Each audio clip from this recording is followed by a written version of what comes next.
Juli 2018. Pertama kalinya gue menginjakkan kaki di tanah Serambi Mekah yang awalnya gue kira adalah sebuah daerah yang gak ada apa-apanya. Hanya sebuah negeri yang jauh dari kata pemerataan pembangunan. Tapi ternyata gue salah. Selain sumbangsih besar Aceh kepada Indonesia pada awal kemerdekaan, Aceh juga berhasil merubah personal diri gue menjadi manusia yang lebih merdeka. Bagaikan rasa nikmat saat ejakulasi, begitulah cepatnya waktu berlalu. Setelah 3 tahun menjalani pendidikan di kota Losmawe, baru kemarin, tepatnya tanggal 29 Januari 2022, gue baru bisa mengunjungi jantungnya Provinsi Aceh, yaitu kota Banda Aceh. So, ini cerita yang berisikan perjalanan gue di kota Banda Aceh, perjalanan yang berhasil membawa gue ke sebuah entitas dari kosmos alam semesta.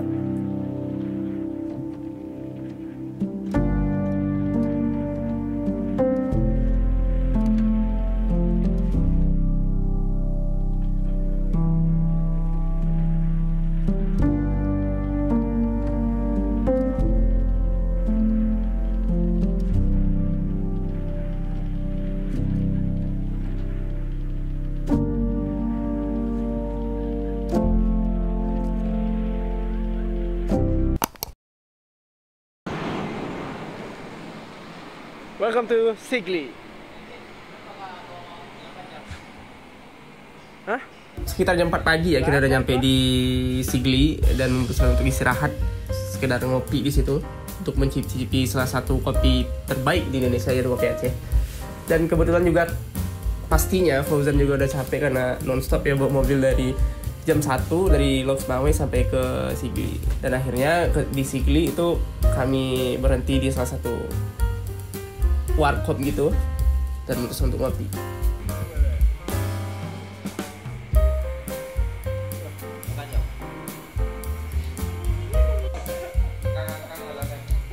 Sekarang jam 4 pagi, kita di mana Maulana?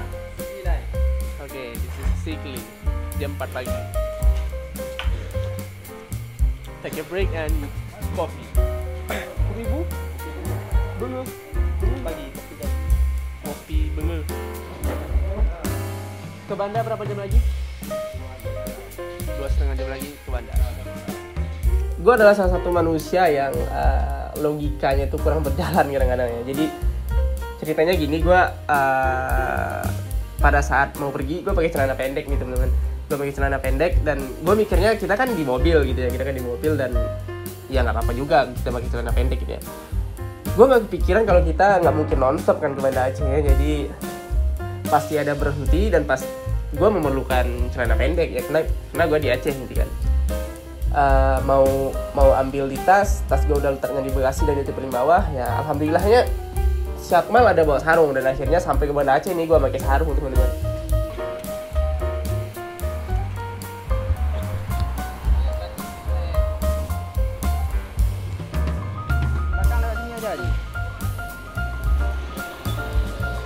So kita lanjut. Awak dong guys. Lanjut guys, lanjut. Supir pak, supir. Kita hidupin Supir dong, hidupin lampu dulu dong.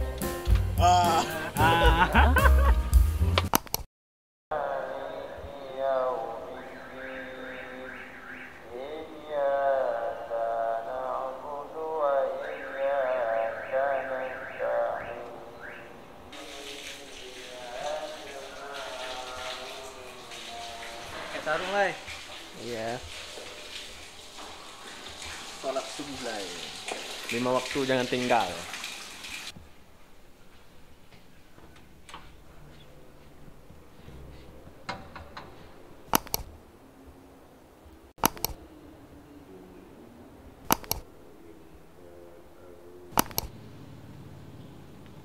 Tuh, C+. C+. C+. Mama Dede. Mama Dede ini. Jamaah. Oh, jamaah. Oh, jamaah. Thanks for the like shit. Kita makan pagi di mana nih? Ini samping kantor saya aja. Belum nyampe udah makan padi, Dil. Mantan. Ini Aju nih. Menang kita nih. Kecil besar Jo. Kecil besar. Sip. Mana kok masih nggak kelihatan? Udah pakai lampu ini. Mana naikin shutter speed kulitnya dong.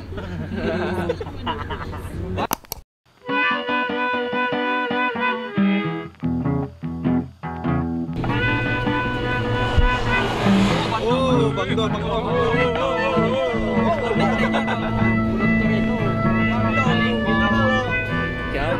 botol. Ready? Yeah. Welcome. Mobile Legend. Nah, turun kaca tuh.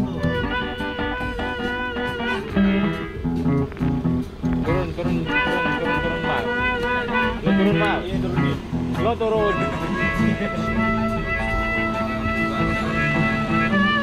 Welcome to mana? Jadi lu lah nyampe yang Bapak Aceh, panjang pagi dulu kan? Jadi gua udah sampai di Aceh, kita udah nyampe di Aceh, Banda Aceh. Ini style apa nih Pak? Sarungan ini?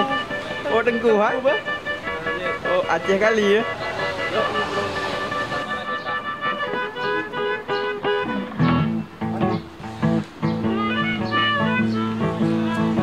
Oke, udah kelihatan? Oh. Nah, kalau di Aceh, lu pada kalau ke Aceh makannya pagi sarapan nasi Rp5.000 doang. Ada ayam, ada ikan terserah. Ada kena ini nggak jedak-jeduk dari lubang? Nah itu yang kurang ajarnya Anda itu. Anda tidak merasakan kami yang di ban gitu loh. Belakang lagi. Ya kita di ban dia main tancap gas aja guys. Kurang ajar emang. Demi mengejar pagi sampai di Banda. BTW belum ada tidur ya Zan ya? Belum. Belum ada tidur dari kemarin. Tidur jam 12, bangun jam 12.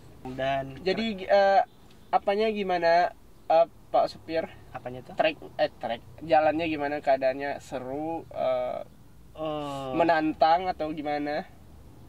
Tadi sih agak menantang, ada kabut Di Selawah. kabut. Itu berapa kali tuh hampir terjang jurang, kalau nggak tahu itu nggak bisa masuk. Itu prank Rahul. Kita bakal pindahin mobil. Entah idenya siapa ya, kalau nggak salah itu Rizky deh atau Maulana gitu ya. Kita kepikiran buat ngeprank Rahul nih teman-teman. Jadi ceritanya kan di tempat gua makan tadi kita nggak cuma makan di situ, kita juga di situ numpang cuci muka ya kita nggak mandi.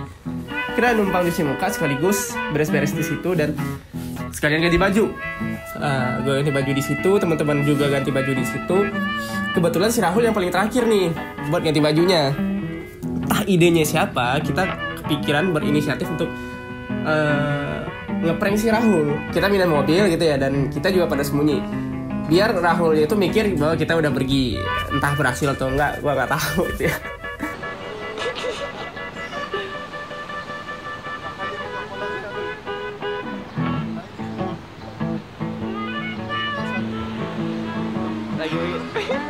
Sebelah sini.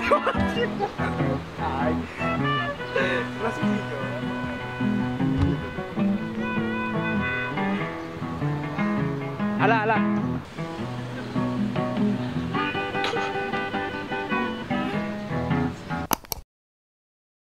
Kita sekarang di Museum Aceh.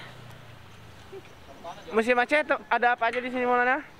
Ada peninggalan zaman-zaman dahulu kayak keris, pedang, surat dari tinta emas. Iko pikir 100.000.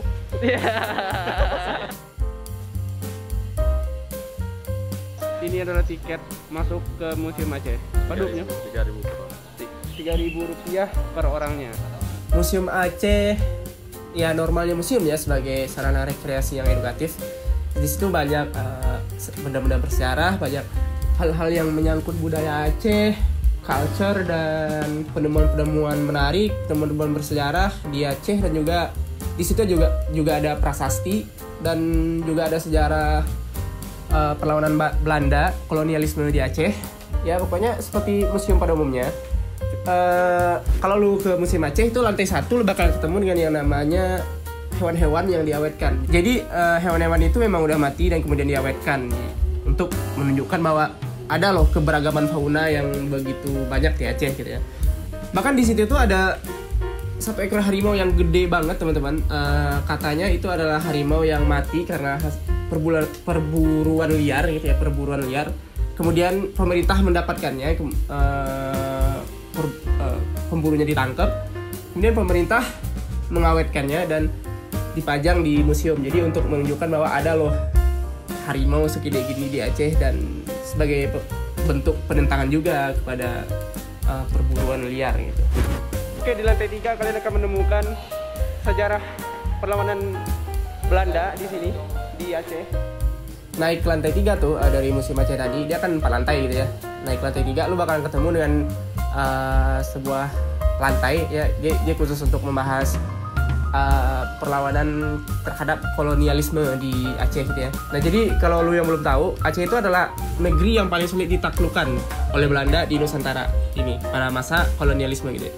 Karena semangat jihadnya orang-orang Aceh itu tinggi banget teman-teman. Bahkan salah satu jenderal terkenal Belanda, Rudolf Kohler, itu mati di situ karena ditembak oleh sniper misterius. Sampai sekarang setahu gue ya, snipernya itu belum ditemukan atau belum diketahui siapa sih yang nembak gitu Rudolf Kohler tadi. Welcome to Museum Tsunami karya Kang Ridwan Kamil. Temperatura normal.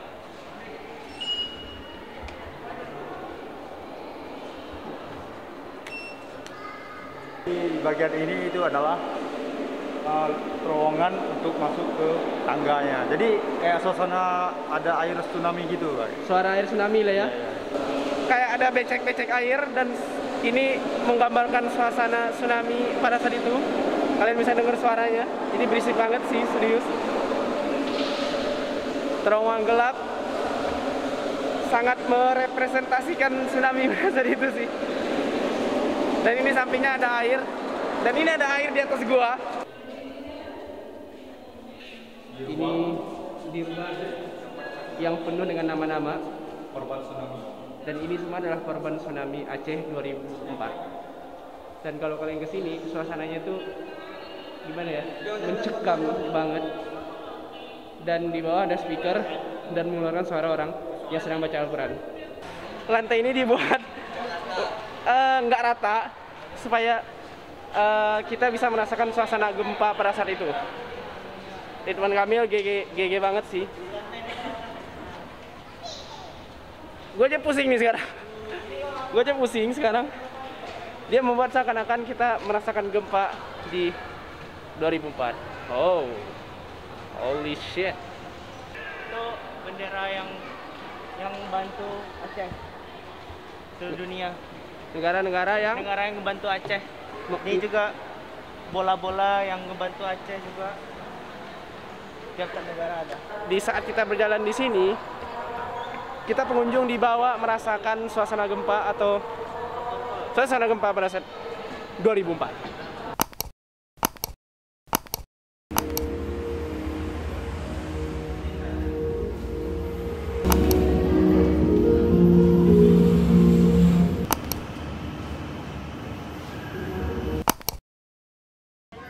Kapal apung ini sebenarnya adalah sebuah PLTD apung ya, sebuah kapal generator pembangkit listrik di kota Banda Aceh.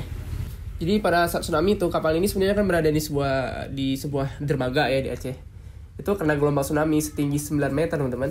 Jadi kapal ini diseret 2,4 km ke dalam kota. Lu bayangin betapa dahsyatnya gelombang pada saat itu. Di kapal ini luasnya itu sekitar 1.900 meter. Dan panjangnya itu sekitar 63 meter. Dan diseret sejauh 2,4 km ke tengah kota. Lu bayangin.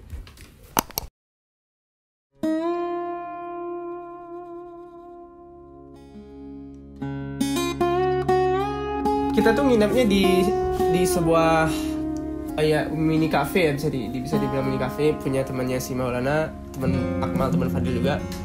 Sebenarnya temen waktu dia masih SMK.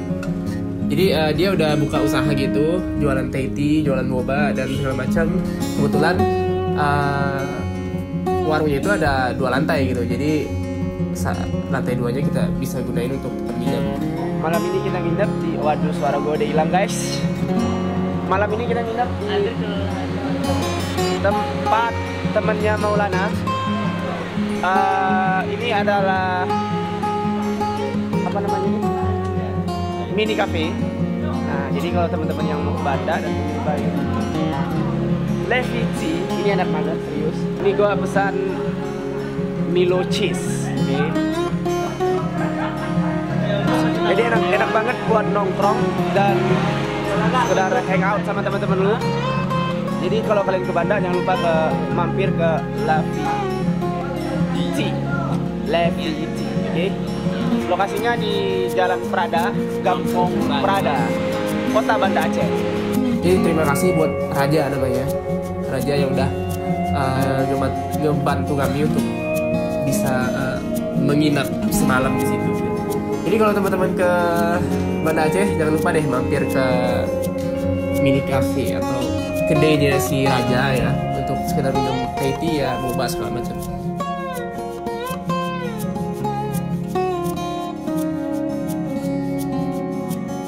Sehari yang menyenangkan, melelahkan, dan penuh dengan pelajaran tentunya. Masih tersisa 1 hari lagi untuk gua ceritakan ke teman-teman semua tentang kota Banda Aceh yang menurut gua adalah sebuah entitas dari kosmos alam semesta.